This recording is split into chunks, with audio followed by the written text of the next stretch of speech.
உடலை வைத்துத்தான் இந்த உலகத்தில் நமக்கு இருப்பிடமே.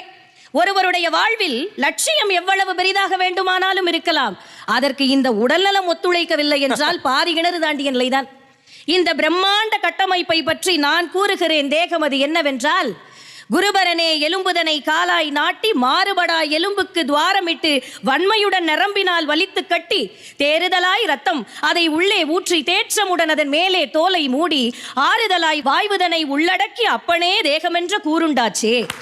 5.5 ஆண்டுகளாக நான் படித்த கருத்துகள் 1000 ஆண்டுகளுக்கு முன்பே பதிக்கப்பட்டிருக்கிறது. என்கிட்ட ஒருத்தர் கேட்டார், இன்றைக்கு மக்கள் கையளவு மருந்துகள் உண்கிறார்களே, இதற்கு வேறு வழியே இல்லையா?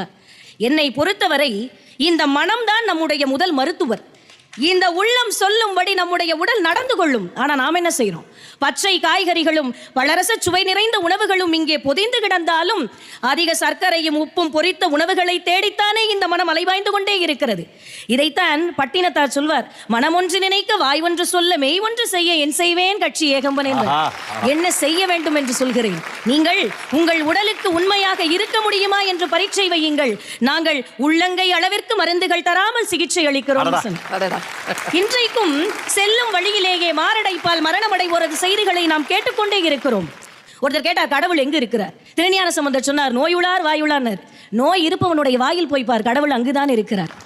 மருந்துகளின் சிறையில் இருந்து விடைபெற இந்த மருத்துவரின் சில ஆலோசனைகள். சூரிய ஒளி இந்த உடலை தழுவட்டும், மன அழுத்தம் வேண்டாம், மனம் விட்டு பேசுங்கள், இரவோடு நட்பு கொண்டு இனிமையாக உறங்குங்கள்.